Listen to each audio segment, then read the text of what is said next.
That tall, gangly thing? The TFT Gadgets and Gizmos Mid-Set Finale takes place this weekend. 32 players will enter and 4 will walk away with an automatic placement into the regional finals coming up at the end of the set on their road to the World Championships. Going into the event, I want to highlight 5 players and storylines that I think you should keep in mind when watching the event. So let's get started. Ramblinnn has been unanimously voted one of the best performing players in TFT Set 6. His academic approach to improvement has made him a fan favorite, but back in Set 5, Ramblinnn was actually known as the best player to not make regionals. Mid-Set Finale is Ramblinn's first opportunity to make sure that he doesn't wear the same crown twice. Now, Ramblinn's tournament performance is actually a much smaller sample size than many other competitors at 15 games total. Back in the Piltover Cup, he had a stunning 2.2 average placement over the 10 games that he played. Despite this, he wasn't able to replicate that same success at the Zon Cup, failing to make it out of his Day 2 group. Whether it was low roll, unpreparedness, or something else, all we know is that we did not see the same Ramblinnn at Zon Cup that we had seen at the Piltover Cup. Going into the Mid-Set Finale, I feel like Ramblinnn still has something to prove. Locking in a spot at regionals would not only undoubtedly make Ramblinnn one of the best players of Set 6, but would also give him the freedom to spend 6.5 preparing for regionals and making sure that he has the best shot at making worlds. If Ramblinnn wants to represent North America at the World Championship, this is where it starts. For many people, Spicyappies was not a competitive threat going into Set 6. He had lackluster performances in Set 5 that actually showed consistency in the wrong direction. But going into the new set, Appies was very vocal about a new drive that he had found for the game. While his streams are still leisurely and carefree, he actually spent way more time VOD reviewing than playing leading up to these tournaments. Spicy's actually said going into the Piltover Cup that he had never prepared more for a tournament than he did for that event. And after making final day at the Piltover Cup, his scores have only improved. Spicyappies sits at 11th place in average placement in tournament among all of the Mid-Set Finale competitors at a 3.78 over 37 games. He's also advanced to the final day in every single one of the events he's entered. His 37 games is the largest sample size among all players competing at the Mid-Set Finale, which is a huge testament to the consistency he's been able to show in tournament. Appies has already proven himself as a top 15 player in North America, but if he were to make a 4th straight deep run in tournament in Set 6, he would actually put himself in contention for the most consistent player of the set. This is Spicyappies' chance to break through the pack and cement himself as a central figure in North America.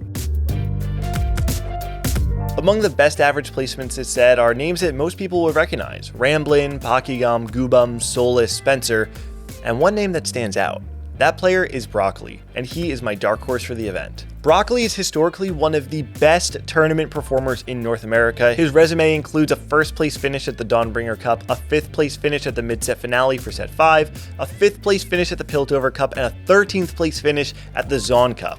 Just to be clear, that means he's made final day in every event that he's ever entered. Broccoli currently sits at 3rd place in average placement among Mid-Set Finale competitors, but he's 1st if you narrow down the field to players who have played 25 games or more in tournament. You see, Broccoli doesn't stream his gameplay, which often makes him underrated or entirely forgotten when it comes to him being a tournament threat. But if you like watching someone akin to Mismatched Socks fluidly building boards instead of set compositions, you should 100% be excited to watch Broccoli at the Mid-Set Finale. In my opinion, a deep run here should move the needle from high roller to tournament threat. Dishsoap is a player that many people were surprised that I added to my North American Power Rankings ballot. However, I think Dishsoap is the greatest up-and-comer of Set 6, and more people should be talking about him. Historically, Dishsoap has been a Grandmaster or middle-of-the-pack challenger player, but that changed in Set 6. Going into the Piltover Cup with no prior tournament experience, he placed 9th, outplacing 3 other Mid-Set Finale competitors in his final lobby. A 9th place finish at the Challenger Series was slightly below par, but he ran it back at the Zon Cup with a 13th place finish. Dishsoap's average placement is slightly below average at 4.08 over 25 games. His stats represent a true middle-of-the-pack player, but that's why Mid-Set Finale is so important for him. I believe that if Dishsoap can make a deep run in the Mid-Set Finale and threaten a final day performance, his impressive rookie season will turn some heads and give him some well-deserved fans.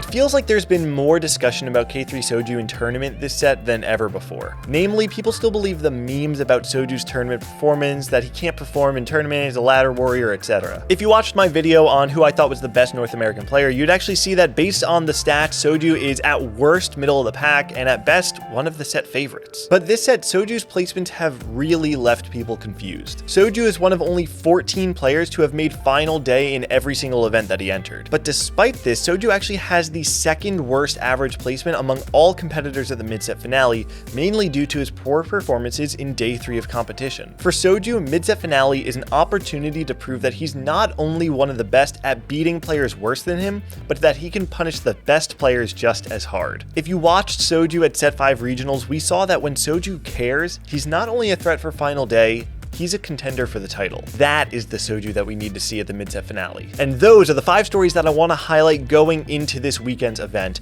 I could talk for hours about all of the different stories, and there are many other players that are worth mentioning. If you want to keep talking more about this, click the link in the description to join my Discord. Let's get the conversation going. Make sure to tune in this weekend at twitch.tv/Teamfight Tactics to watch the mid-set finale live. And that's all I got for you. So I'll see you next time.